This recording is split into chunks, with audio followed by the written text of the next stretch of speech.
Hello Internet, and welcome to the unofficial Game Theory. Now let me just say that I have nothing to do with MatPat and I'm not affiliated with him in any way, shape, or form. Although I do love his content. The link to his amazing channel will be in the description below.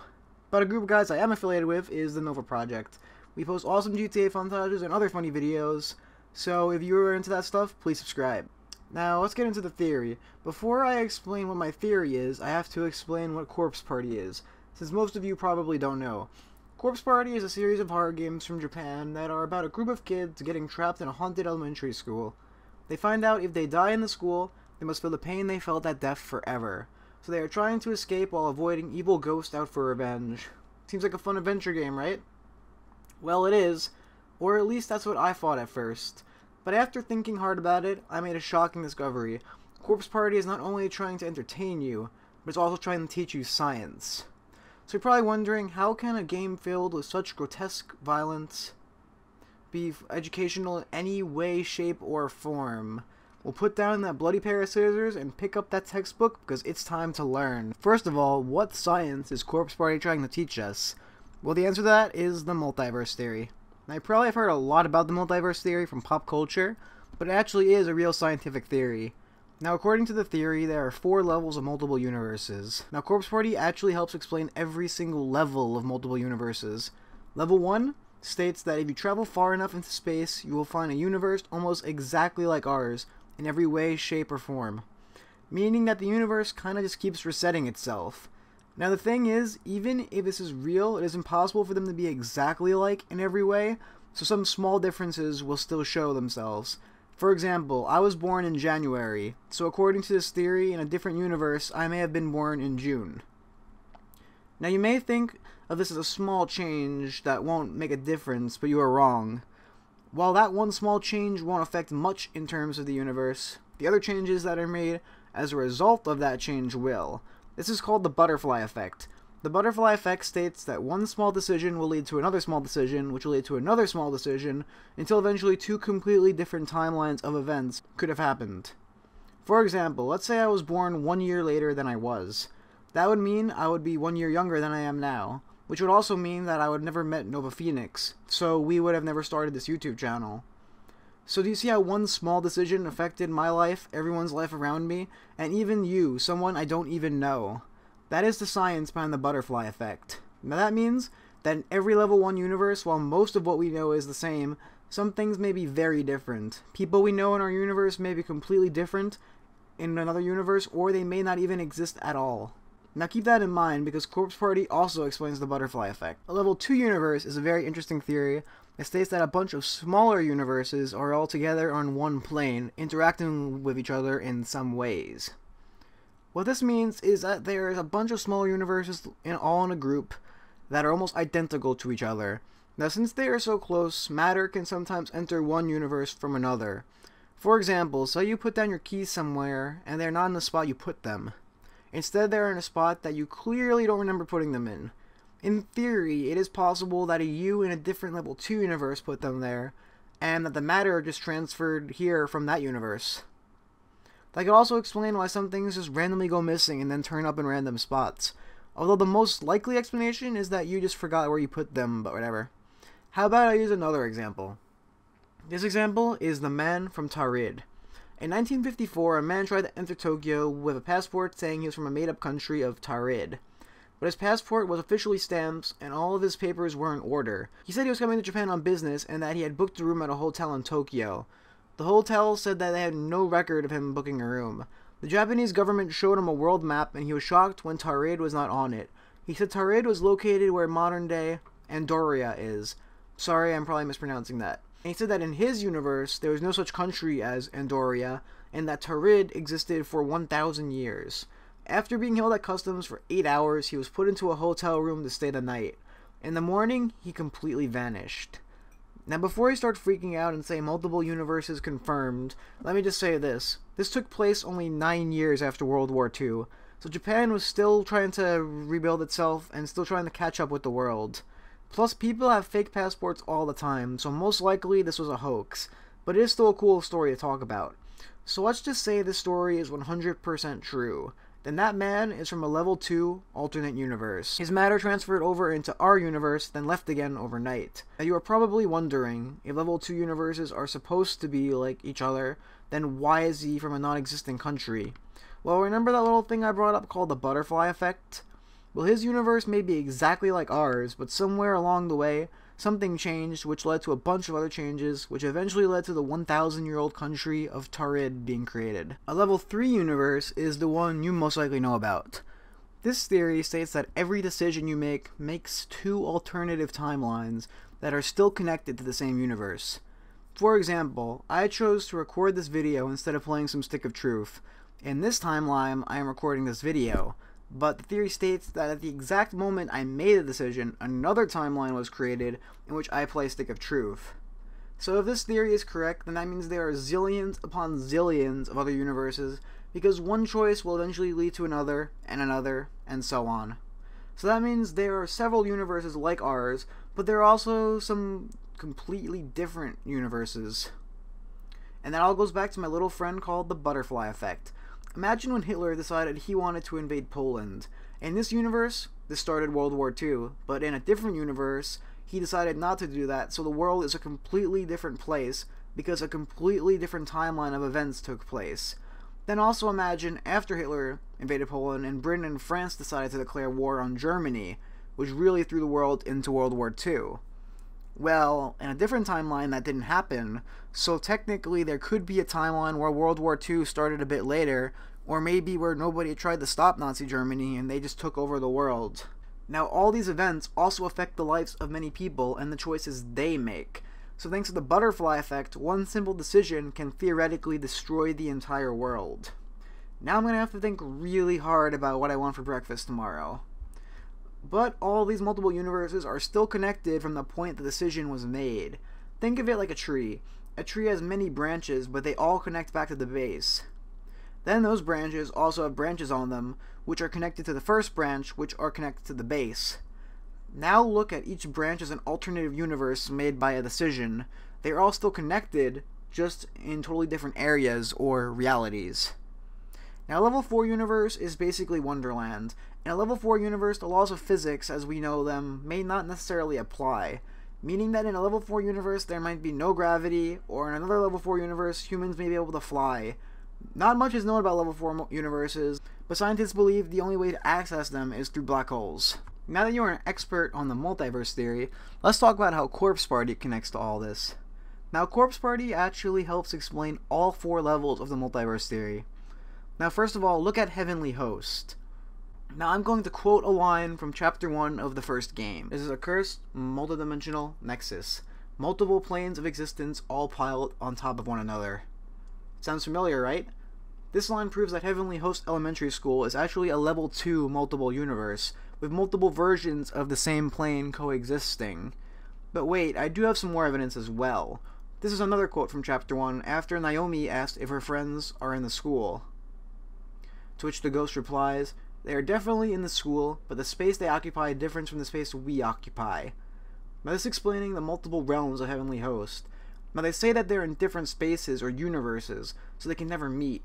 Even if they stand in the exact same spot, they won't see each other, which is also how level 2 universes work.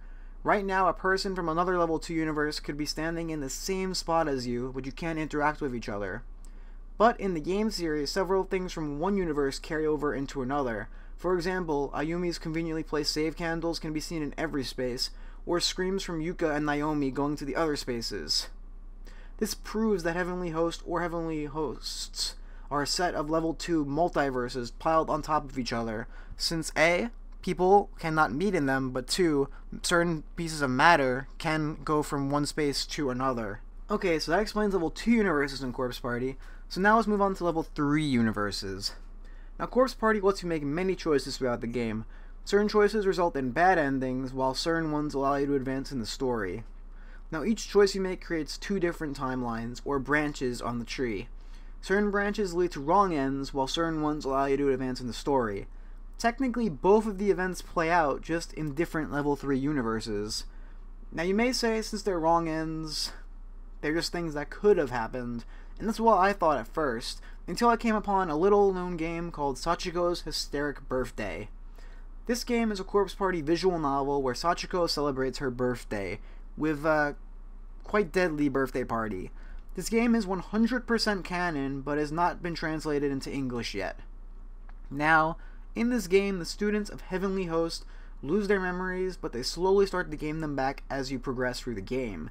But here's the thing, they don't only get back their memories from the true endings, they also get back their memories from the bad endings.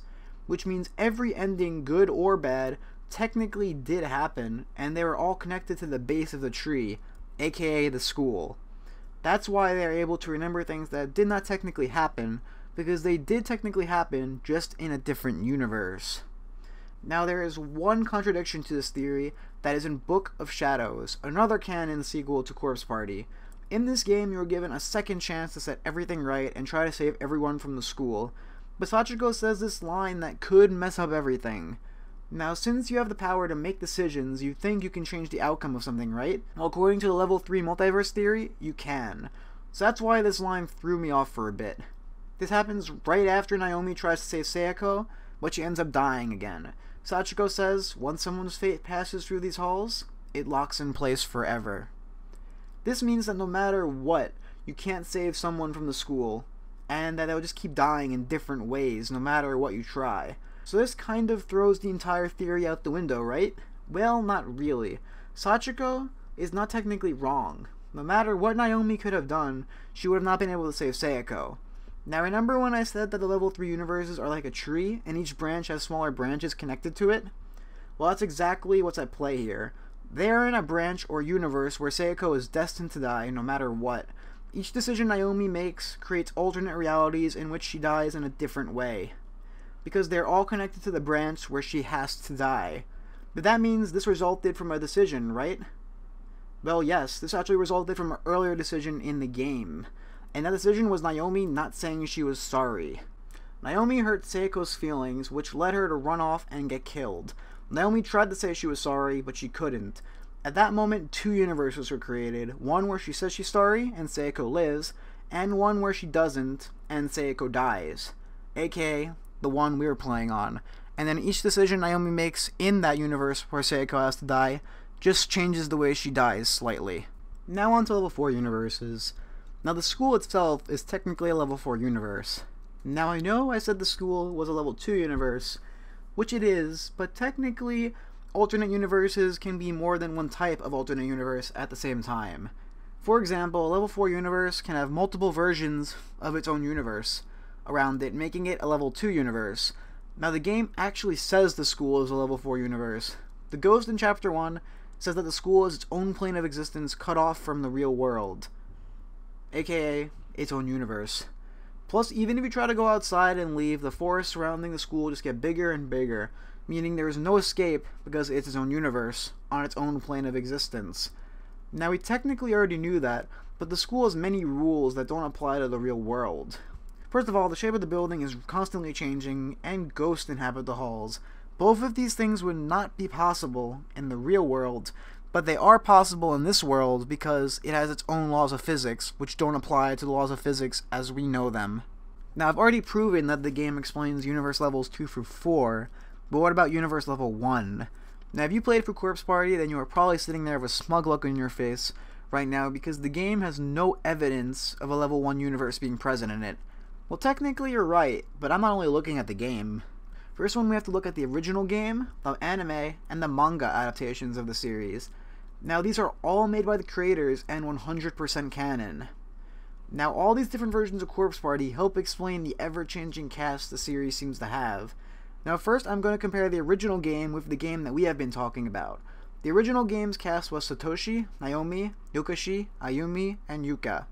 Then the newer remake of the game had the original 5, plus Sayako, Motoshi, Mayu, and Miss Yui. Now why are there 4 new characters not present in the first game? Well, that's because they both take place on different level 1 universes. Each universe is similar but slightly different, so that's why some people are present in one and not another. That's also why the people in both universes' appearance change so much. Also, in the original game, Sachiko is 18. In the remake, she is only 7. This is more proof of things being changed from one universe to another. Now that alone is not enough to prove this theory, so that's why I have even more evidence. The official Corpse Party anime has the same cast of characters, but in very different situations, and a few more end up dying that shouldn't have. This also takes place in another level 1 universe. The official Corpse Party manga also has the same cast in different situations, another level 1 universe. Now you're probably not convinced, and neither was I, until I came across a little known part of the Corpse Party series, which confirmed my theory. That's right, from this small little known entry in such a big series, I was able to confirm that Corpse Party is trying to teach us the multiverse theory. And that little entry I found the answer in is no other than Corpse Party Musume. Now if you're a true Corpse Party fan, you most likely cringed when I said that, but here is what Musume is for all of you who don't know. Corpse Party Musume is another manga adaptation of the first game, but they over-sexualize all the females in it. A lot. When I first came across it, I thought it was a fan-made comic, but it turns out to be 100% canon. So at first I wondered why they even bothered making this, but after hearing talks about the cast in the comic, I went to check it out and my suspicions were confirmed. The cast in this series is the original 5, aka Satoshi, Naomi, Yokoshi, Ayumi, and Yuka. But it also has a character that is not featured in any other form of Corpse Party media ever.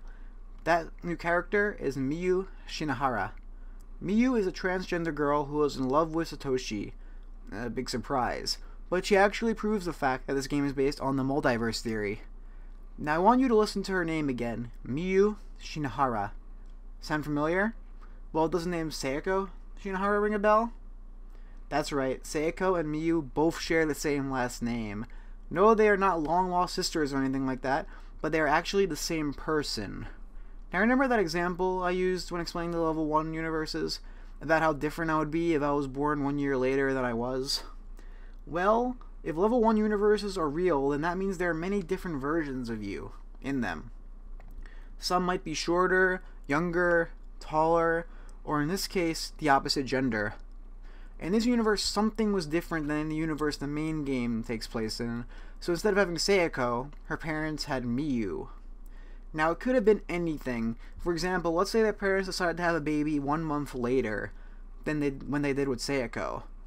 That means, in this different universe, different sperm and egg were used to make the baby, so it'd be a completely different person. So in one universe, they have a girl, aka Seiko, and in the other, they have a boy, aka Miyu. At this point, I was completely convinced that the game supported the multiverse theory. If they didn't have the same last name, I wouldn't be so sure, but it seems like too big of a detail to ignore. They could have given her literally any last name, but they decided to give her the same exact last name as Seiko. This, combined with all the other evidence I have found, in my opinion, proves that Corpse Party is trying to teach us the multiverse theory. Now there is still one question left. Does it work? Does all the secret story elements they hide and about the specific scientific theory teach us anything? Well, the answer is yes. I only had a basic understanding of the multiverse theory before making this video, but after doing research on this theory, I was able to draw parallels from the theory to the events in the game, which make it a lot easier to understand. Plus, in the game, which they know is the main way people will be getting the story, is where all the major evidence is shown. Plus, they even mention the theory itself a few times, in the hope that people playing will become more interested in it, and then do some research so then they could draw parallels from the game, just like I did. Then the extra evidence hidden in the other Corpse Party media is for the hardcore fans. So let me just say, good job, Team Gris for making a game that was fun to play, had a great story, and taught me something all at the same time. So that's about it. If you like this video, please give it a big thumbs up since this took a really long time to make. Also, why not subscribe for more awesome videos coming soon, although they won't be as smart as this one. But remember, Big Brother is watching you, and that's no theory.